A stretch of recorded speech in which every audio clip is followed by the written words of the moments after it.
Hello, good evening, everyone. Hello to everyone who's here in the store. Hello to everyone who is joining us on Instagram Live. And hello to my future friends who will be watching this maybe years and years from now. Who knows? Welcome. Today we're going to talk about consent. But before we dive in, I'm Jennifer. My pronouns are she, her, ella. My background is as an early childhood educator, but I am now a pleasure and sex ed enthusiast. And I'm just a person who really enjoys having these conversations, not an expert in this topic. So there's people here who have lived experiences and have expertise to share, and people watching us. One of my friends joined. Hello, I love you too. So if anybody has anything to contribute to this conversation, whether here in the store or watching us on Instagram, please feel free to do so. This is, again, a conversation, not a lecture.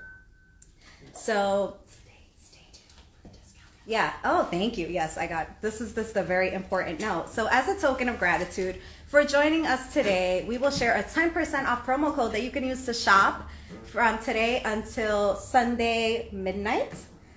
Yeah, so stay tuned for that. You got to watch this whole thing, and you got to stay here in the store to get that discount. I'm not giving it away. So again, just thank you all so much for being here today.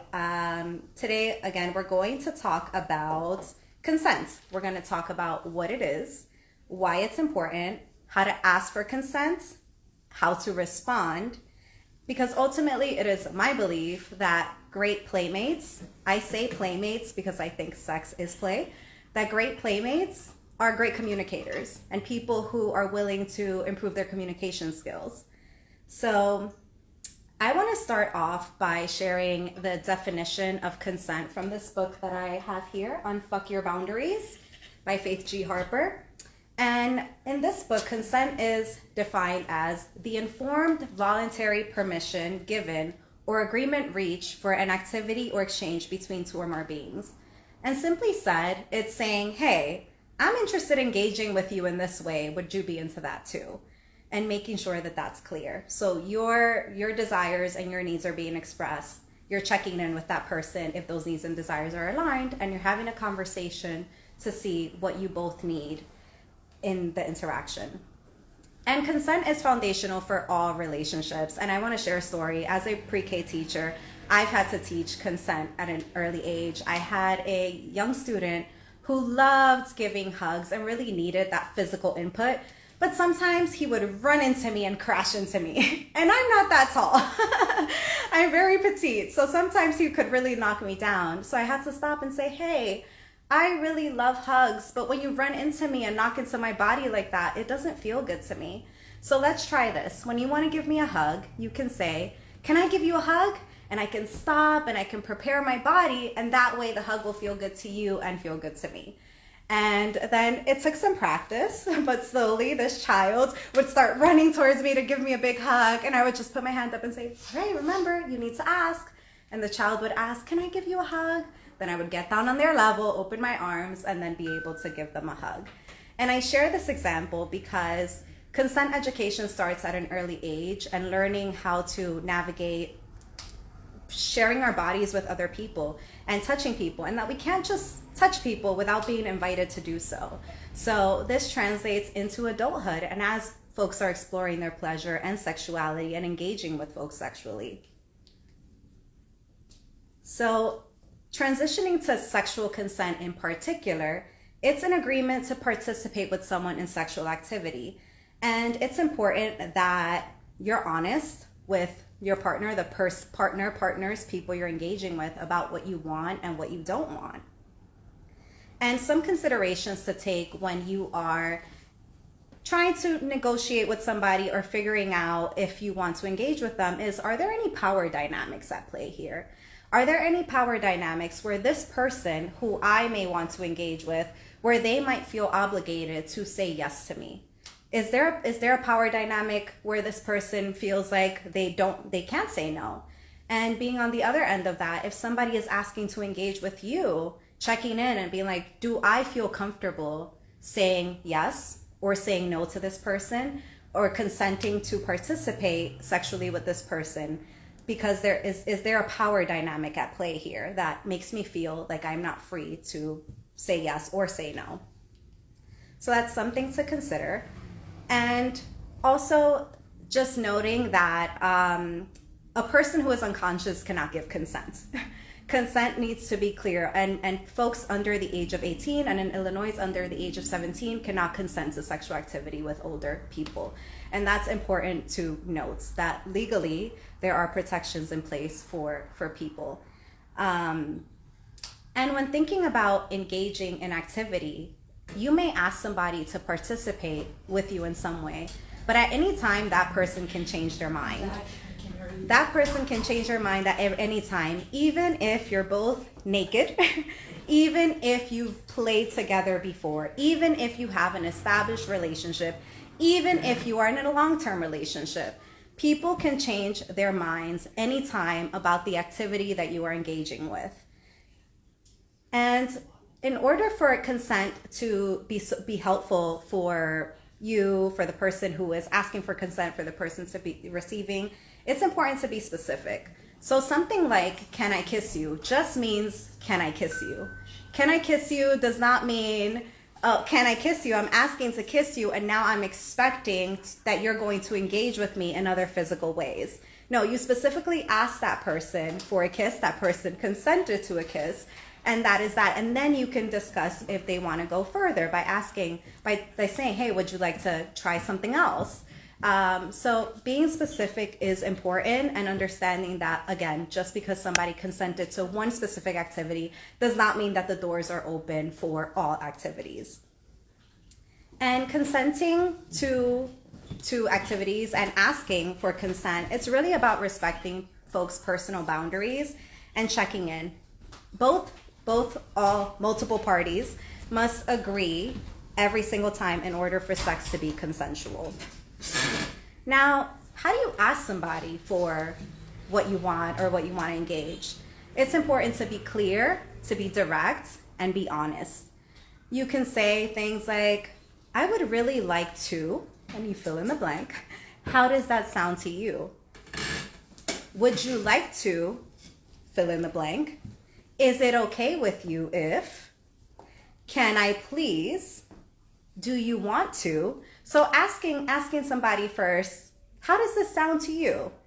And even if a person says, yes, that sounds good, I want to engage in this way with you, even checking in during, does this still feel good? Would you like to change? Would you feel comfortable if we tried, fill in the blank? Or even offering folks options as, would you rather do this or do that? So just being a person who is open and allowing somebody else to feel comfortable to express their desires to you. And there are many ways to respond to a request. I know many of us may have heard the phrase enthusiastic consent, and a lot of sex educators are actually combating this idea about enthusiastic consent, saying that sometimes consent isn't always enthusiastic, meaning that there are many ways to respond. Sometimes it is a hell yes. Sometimes you're like, yeah, I'm down, let's do this all the way. But sometimes it's a yes, but I'm nervous. I want to try, I'm curious, I'm down for it, but I'm a little nervous. Not necessarily enthusiastic, but nervous. And in that case, it's important to communicate to the person who made a request to you. Yes, I want to try this, but I'm feeling a little nervous, and this is what I may need. And if somebody's telling you, hey, I'm feeling a little nervous, you can ask them, what do you need right now? Is there something that I can do to support you at this moment? And that's where consent negotiation takes place, where we talk about what we need in order for the exchange to feel pleasurable and for the exchange to feel safe to everyone involved. And sometimes consent, it's like a maybe. Somebody asks something, you're like, I'm not quite sure right now, and that's okay.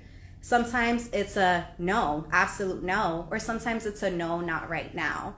But it's important that if somebody tells you no, that you respect their no, that you do not manipulate, coerce them, or try to convince them otherwise. Again, even if this is somebody who you have an established sexual relationship with, or people who you have established sexual relationships with, it is important to respect people's no's. They may have multiple reasons for why they may not be engaging with that time. And if you do have an established relationship, perhaps you can check in and ask them, hey, like, what's going on? Do you want to tell me like why you're not feeling this today? Inviting and opening up the conversation in a very approachable way, and in a way that doesn't allow this person to feel pressured to continue to engage. You're just simply asking like, hey, I just want to check in. Like, do you want to talk about it? And if somebody says no to your request, it can feel disappointing. Like, hey, I really like this person. I really wanted to kiss them. I'm a little disappointed that they said no, but that's okay. I'm going to ground myself and understand that that person telling me no, it's not about me. It's not about me. They don't want to for whatever reason. Maybe they don't want to engage with me. Maybe they just don't want to engage in this particular act, and that's okay. So if somebody tells me no, I can say, thank you for your honesty. I respect your wishes. I appreciate knowing where your boundaries are.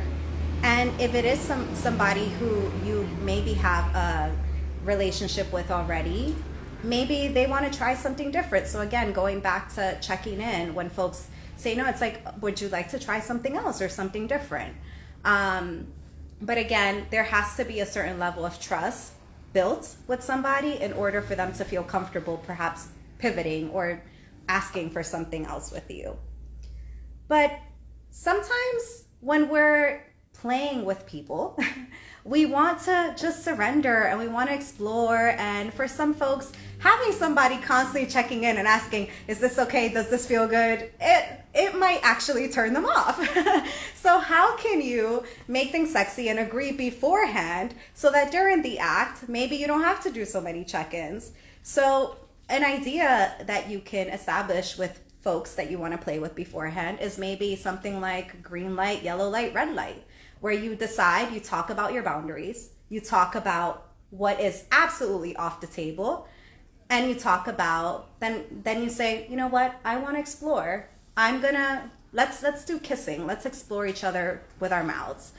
You can explore anywhere in my body, and if it feels good to me, it's a green light, you can keep going.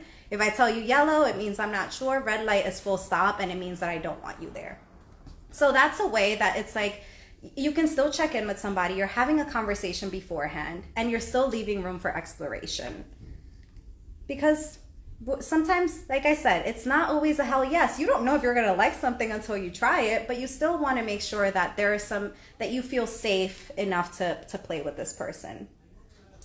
And another thing that you can establish is that if you don't want to necessarily tell somebody or you don't feel comfortable verbally expressing yourself, you can come up with physical cues. So maybe an agreement would be like, I'm not sure how I'm going to feel about this, but hey, let's decide that if I tap you twice on the shoulder, that means that I want you to stop.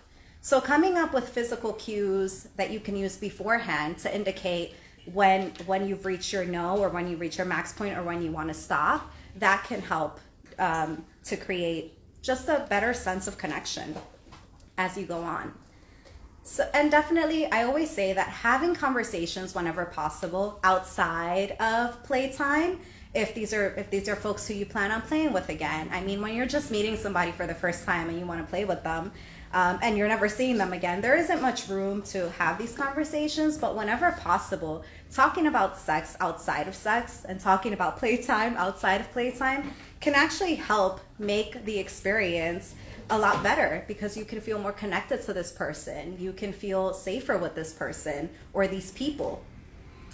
And so some ideas that we have here at SHAG to support you as you think about what you like, what you don't like, how to explore consent, and how to explore your boundaries with your partner or partners, is first I brought up the Unfuck Your Boundaries book that talks about just boundaries in general, but also talks about the importance of consent.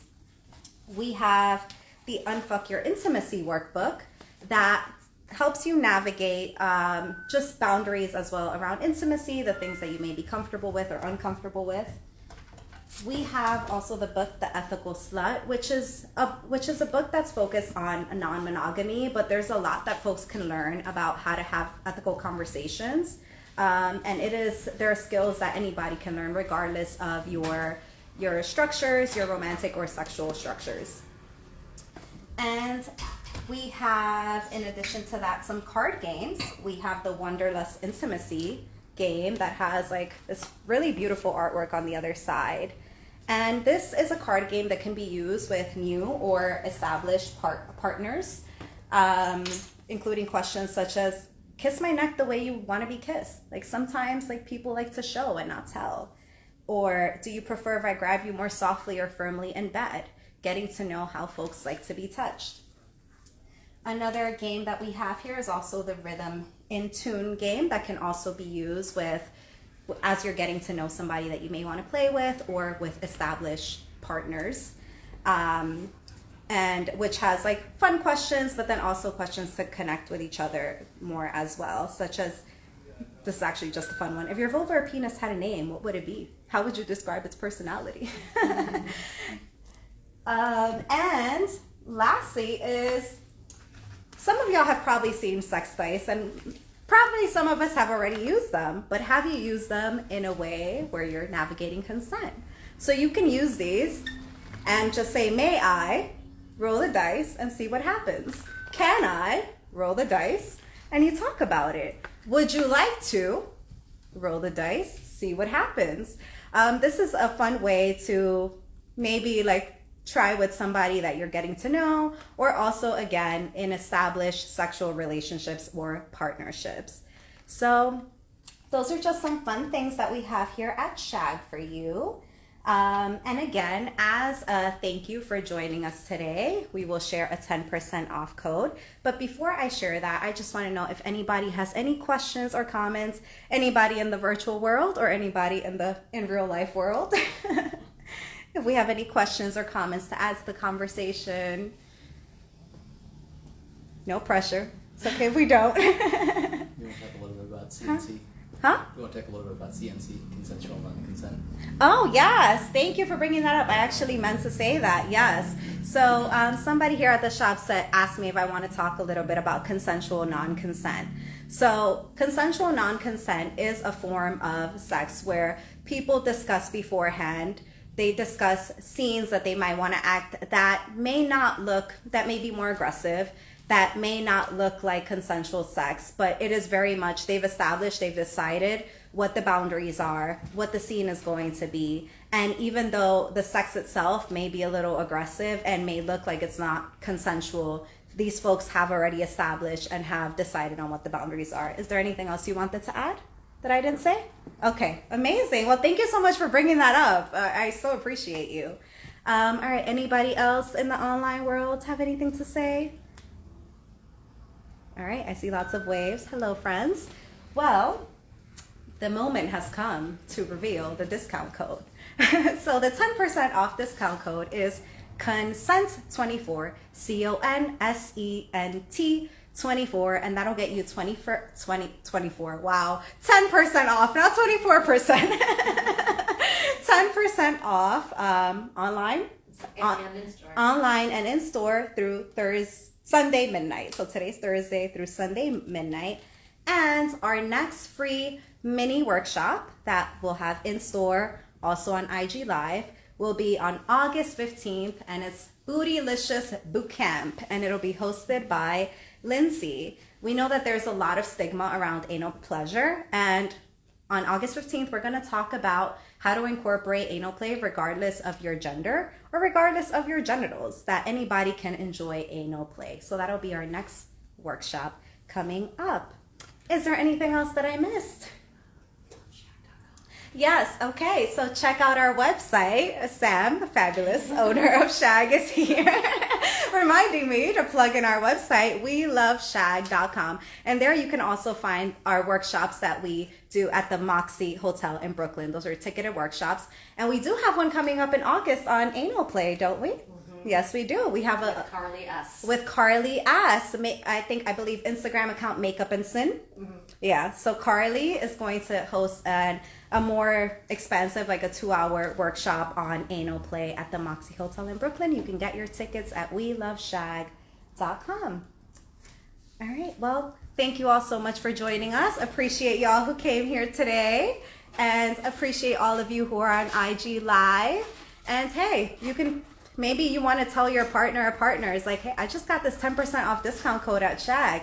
Would you like to try?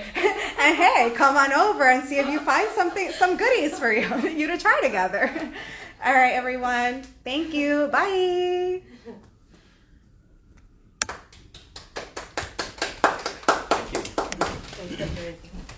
Don't.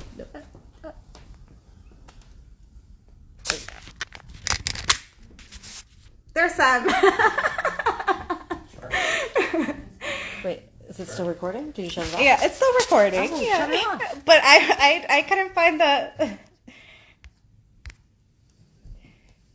We're having technical difficulties here with ending our live stream. I guess it doesn't want us to go.